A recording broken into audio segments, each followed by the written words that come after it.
Bonjour les amis, sabbat dernier, nous avons eu une autre session de témoignages, de questions-réponses.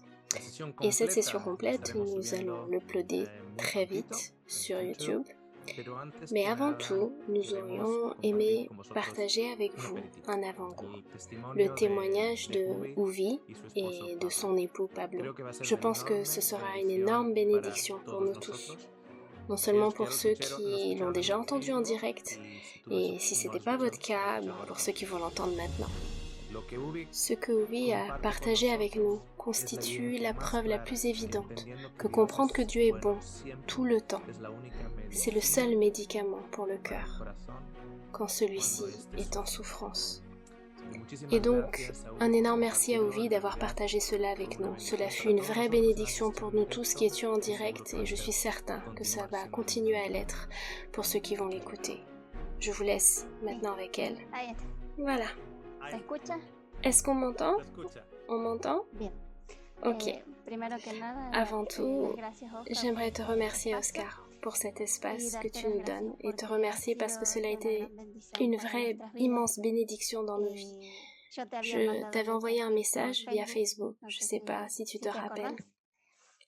En fait, avec mon époux, cela fait environ 2 ans qu'on avait commencé à suivre tes séminaires et nous avons découvert la bonté de Dieu et son amour et nous avons rencontré un Dieu d'amour totalement différent de celui que nous avions connu toute notre vie durant. Et puis est arrivé le moment pour nous de passer à la mise en pratique. Et j'ai perdu mon époux le 27 août dernier. Il est mort du Covid et je peux dire avec assurance que malgré tout ce qui est arrivé, Dieu continue à être bon. La dernière fois que je l'ai vu, je lui ai demandé, il était alors en réanimation sous ventilateur avec une trachéotomie. C'était l'une des dernières fois où j'ai pu le voir conscient. Et je lui ai demandé, dès que je suis arrivée, est-ce que Dieu continue d'être bon? Et il m'a fait oui de la tête. Et je lui ai dit que je t'avais envoyé un message via Facebook et que tu m'avais répondu. Et je lui ai dit, devine qui t'envoie le bonjour. Et il m'a fait un signe comme pour me dire qui donc? Et je lui ai dit, Oscar Sande t'envoie le bonjour. Et il m'a fait tout surpris parce que lui, il a été le premier de nous deux à suivre tes séminaires et ce n'est qu'ensuite que je me suis jointe à lui. Et je peux vraiment rendre témoignage de la bonté de Dieu pendant toute cette période. Mon mari a été hospitalisé 1 mois à Saint-Nicolas, qui est une localité de Buenos Aires, et nous vivons, enfin, je continue à vivre à Baradero, et je sais pas, il y a tellement de choses que je pourrais vous raconter. Il avait besoin d'un traitement, qui est un médicament expérimental pour le Covid, très cher. Et il lui en fallait 2 doses, et chaque dose de ce médicament revenait à 136 000 pesos.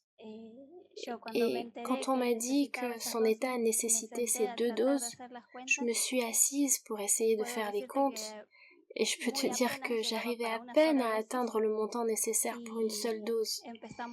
Et donc on a commencé une collecte au sein de la famille pour essayer de réunir l'argent. Et une demi-heure après qu'on ait commencé, voilà que je reçois un coup de fil de son travail et ils me disent que son employeur va prendre en charge le coût des 2 doses dont il avait besoin. Moi, ce que j'ai ressenti, même si c'est vrai que le résultat n'a pas débouché sur ce que nous espérions tous, mais moi, ce que j'ai ressenti, c'est que Dieu était là. Parce que je sais que si on n'avait pas pu le traiter, moi, ça m'aurait laissé avec le sentiment qu'on n'avait pas fait tout ce qui pouvait être fait pour lui. Je peux aussi te raconter que 3 jours avant sa mort, nous avons demandé au pasteur de l'église qu'il vienne loindre et lui imposer les mains. Et le pasteur nous a dit qu'il avait d'autres obligations, qu'il irait un autre jour. Alors avec ma mère, nous nous sommes mis à prier et nous avons demandé au Seigneur qu'il vienne loindre lui-même parce qu'il n'avait pas besoin des hommes.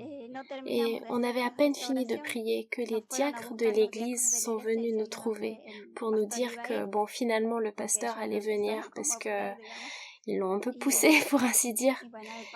Et du coup, quand nous sommes arrivés à la clinique, accompagnés du pasteur, le vigile devant la clinique nous dit « Le pasteur qui est venu moindre votre mari vient de s'en aller. » Et donc nous, on le regarde, l'air de dire « Mais quoi ?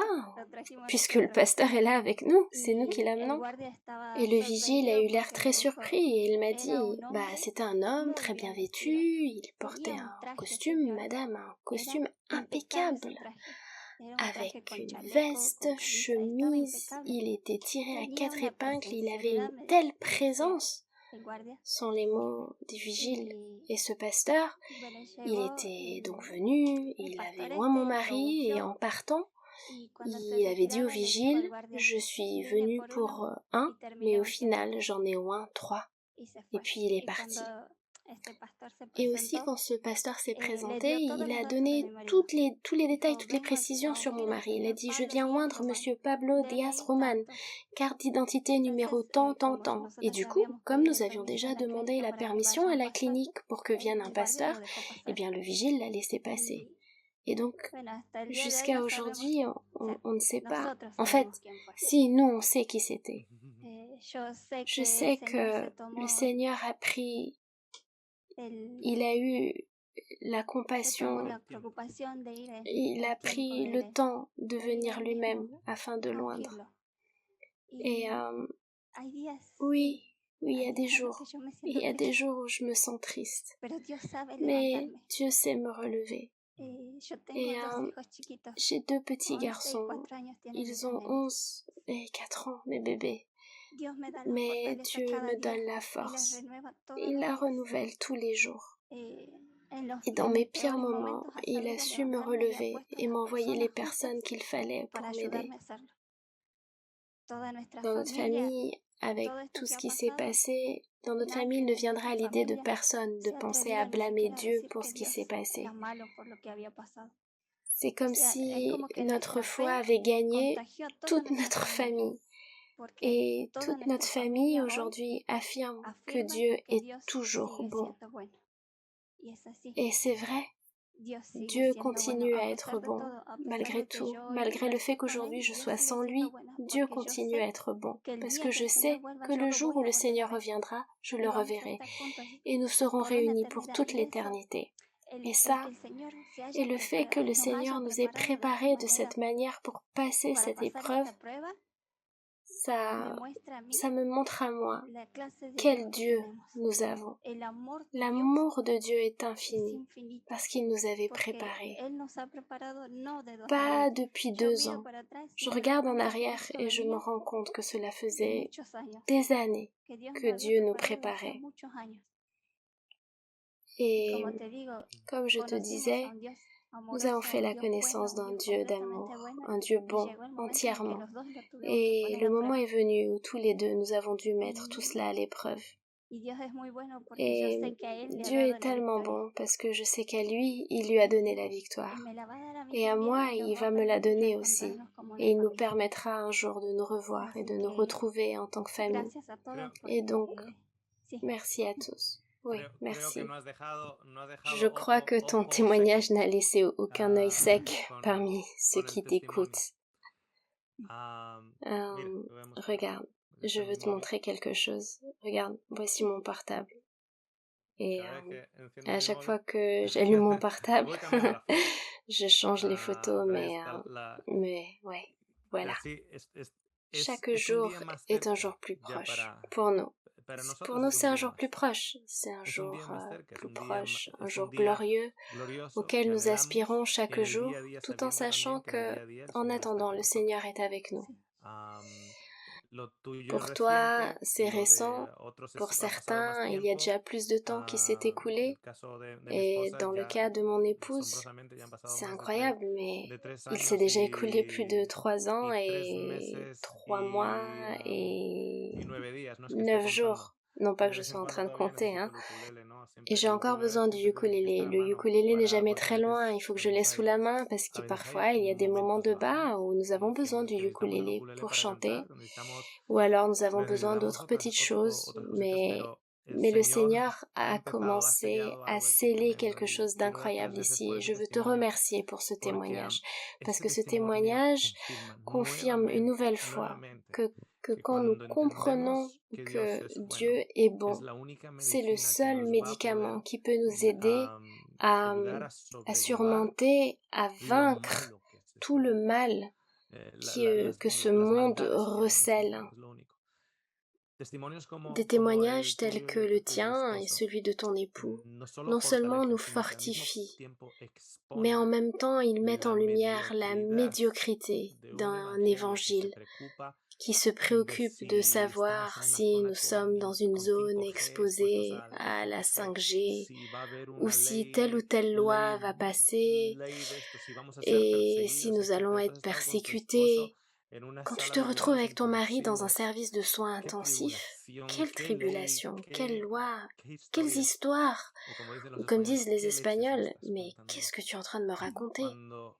Quand au quotidien il y a des familles comme la tienne qui sont en train de passer dans ce tunnel, de passer par l'épreuve du feu, et le seul médicament, le seul traitement, c'est ce Dieu d'amour. C'est ce Dieu d'amour qui va t'aider toi et tes 2 enfants à avancer chaque jour jusqu'au jour parfait. Et chaque jour est un jour plus proche, et ce jour viendra, il arrivera. Comme le dit l'ange dans Le voyage du pèlerin de John Bunyan, il viendra plus vite de ce que tu espères, plus lentement que ce que tu voudrais, mais il viendra. Oui, Amen. Il en sera ainsi. Je voudrais partager une dernière chose. Quand il était hospitalisé, ventilé et sédaté déjà, à chaque fois que j'arrivais, je m'agenouillais et je me mettais à prier à son chevet. Et l'une de ces nombreuses fois, Dieu m'a dit, et je l'ai entendu distinctement, il est aimé et il sera rétabli. Moi, à ce moment-là, j'ai cru qu'il allait être guéri, mais Dieu m'a montré qu'il allait être restauré dans la vie éternelle. Et cela m'a aussi montré comment Dieu le considérait, parce qu'il m'a dit, Dieu m'a dit, il est aimé. Et ça, à moi, ça m'a montré combien d'importance Dieu lui avait accordé.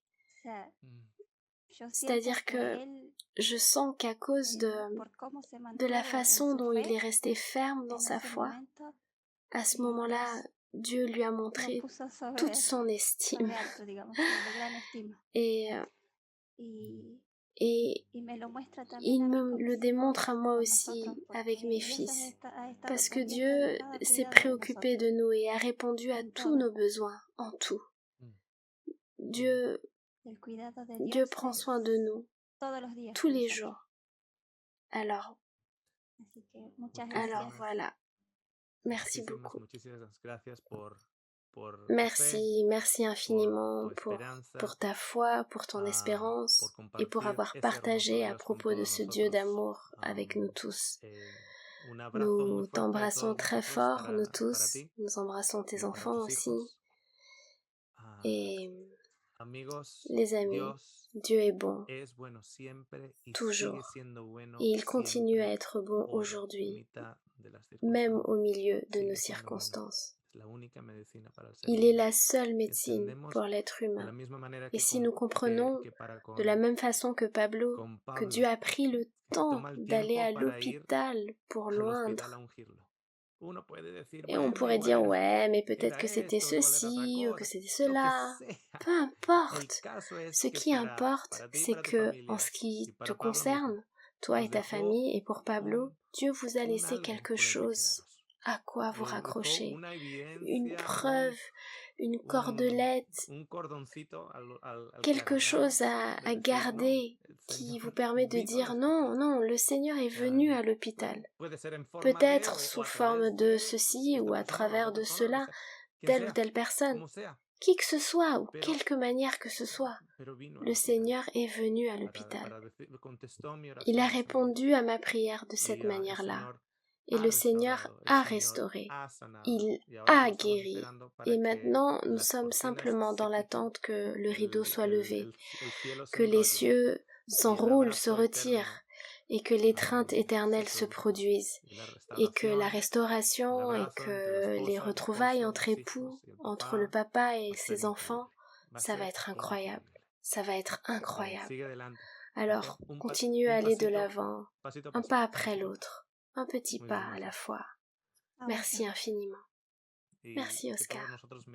Que nous puissions tous méditer sur le Dieu que nous avons, sur sa beauté, ce Dieu qui ne nous épargne pas les douleurs de ce monde, mais qui nous confirme l'éternité et la restauration. Et donc, merci à tous, nous allons conclure avec une prière. Il me semble qu'il est approprié que nous terminions sur ceci. Alors terminons avec une prière. Que chacun d'entre vous sache, quelles que soient les circonstances que vous traversiez en ce moment, que vous puissiez puiser des forces de tous les témoignages que nous avons écoutés, avec l'apogée que nous avons atteint, avec ce tout dernier de Uvi Ponce et de son mari Pablo, qu'ils seront bientôt réunis, bientôt. Bientôt, face à l'éternité, cela peut être un soupir, bientôt ça peut être une année, 2 années, peu importe, mais ce sera bientôt. Terminons avec une prière. Merci Seigneur d'être un Dieu qui est bon. Et merci Seigneur pour le fait que tu t'efforces de nous le rappeler continuellement à quel point tu es bon. Je te remercie Seigneur pour Ovi, pour sa foi, pour le témoignage que tu lui as laissé à elle et à ses enfants, de la foi de son mari et de leur père Pablo. Je veux te remercier pour tous les témoignages qui ont été présentés ici et pour tous ceux qu'on n'a pas pu entendre. Seigneur, nous sommes dans un monde où tous, d'une manière ou d'une autre, nous tentons de survivre du mieux que nous pouvons aux calamités, on va dire, qui nous tombent dessus. Et nous voulons te remercier, Seigneur, parce que tu as en réserve une oasis magnifique après ce désert, un paradis merveilleux après ce désert, un arbre merveilleux dont tu nous dis que ses feuilles serviront à la guérison des nations. Et là, à l'ombre de cet arbre, il y aura Pablo et son épouse. Nous pourrons faire sa connaissance. Il pourra faire la connaissance de Véronica et de tous les bien-aimés qui nous ont déjà quittés. Et tu pourras restaurer les blessures, Seigneur. Et cela va être incroyable. Comme à l'ombre de cet arbre, il va y avoir un rassemblement de conversations et d'émotions impressionnante. Ce ne sera pas pour les cœurs sensibles, mais grâce à Dieu, nous n'aurons pas de crise cardiaque, malgré ce tsunami d'émotions. Nous te remercions tous au nom de Jésus. Amen. Soyez tous bénis abondamment. Continuons à aller de l'avant, le Seigneur est bon toujours.